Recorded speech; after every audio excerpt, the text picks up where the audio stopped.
They say silence can slice deeper than a knife, that it doesn't cut, it freezes. The night my father tried to erase me, I didn't fight back. I just stopped breathing. Because when the man who taught you discipline decides you're a disgrace, your body learns stillness before it remembers pain. My name is Elara Voss, and this story begins in a ballroom filled with brass and ghosts. A celebration of the Voss legacy, 50 years of military excellence under a name that never bent. My father, Commander Rowan Voss, stood at the center of it all, polished, proud, unmovable, the kind of man whose reflection saluted back. When he raised his glass, the crowd rose with him. "Some of us are born to lead from the sky," he said, "and some of us from behind a desk." The laughter hit like shrapnel. And I smiled, because soldiers don't flinch, not even when the enemy wears your last name. Hill Air Base wasn't a home. It was a system of breathing under rules. Love came measured in straight lines, beds flat enough to balance a coin, shoes at 45 degrees, meals at 1800 sharp. After my mother's death, the house didn't grow quiet. It just got stricter. Then came Evelyn, the woman who smelled like sugar and strategy. She once told me, "Smart girls make poor company." At 13, I learned error wasn't a mistake, it was betrayal.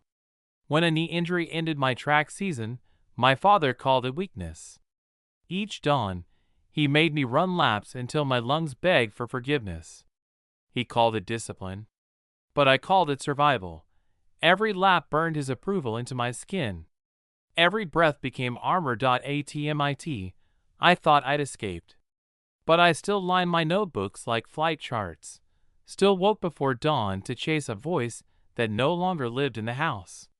That's where I met Dr. Marin Graves, a retired pilot turned professor. She saw through me, how I measured everything in failure.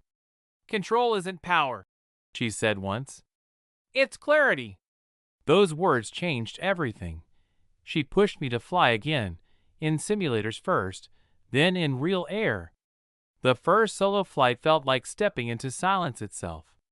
A crosswind caught the wings, the plane trembled, but I didn't panic. For the first time, I wasn't following orders. I was listening to the sky. When I landed, Marin smiled. "You've got phantom hands," she said, soft, precise, invisible until they save you. Years later, at 25, I became one of the youngest pilots in an experimental stealth program. We were building the future, invisible aircraft designed to outsmart radar. On my test flight, 6 minutes disappeared. No signal. No radar. No trace. When I returned, my report proved the impossible. True undetectable flight. But when I saw the official file 2 days later, my name had vanished too. The pilot of record, simulation test. The discovery, credited to my father's team. He called it correction. I called it erasure. That night, I encrypted the real data under a code name only I would know, Echo Protocol. The ghost they nicknamed Phantom was me.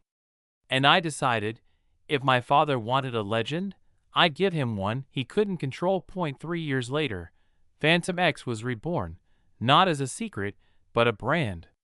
And my father, still commanding rooms like airspace, announced his new prodigy, Captain Liam Voss, his student, his chosen heir. I watched from the back as he spoke about courage, control, and family honor.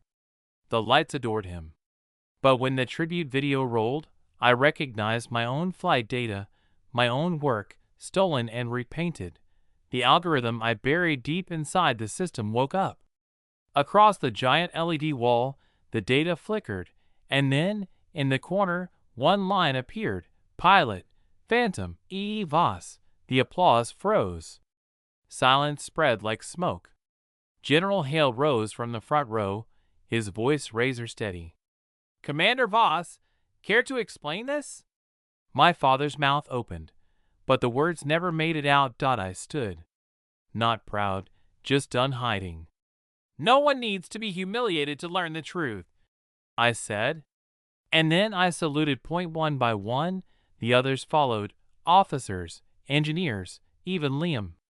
The sound of boots, the shuffle of respect, louder than any applause I'd ever heard. My father's hand shook. The man who had been saluted all his life now stood invisible in a room full of honor. Later, in the quiet hangar, he came to me holding the coin General Hale had once given him. "I deleted your file," he said. "I told myself I was protecting you. I was protecting my pride." His voice cracked like old metal. Then he looked at me, not as a commander, but as a man finally out of rank. "Captain Voss," he said, "you flew higher than I ever did." No tears. No embrace. Just breath. In for 4, out for 6.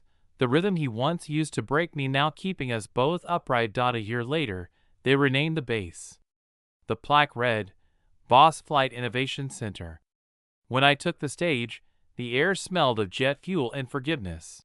"Discipline," I said, "isn't control. It's honesty under pressure." And as the room rose in silent salute, I realized something I should have known all along. Legacy isn't what you hand down. It's what you learn to let go of. Because some legacies don't live in medals or files. They live in the air we finally dare to breathe.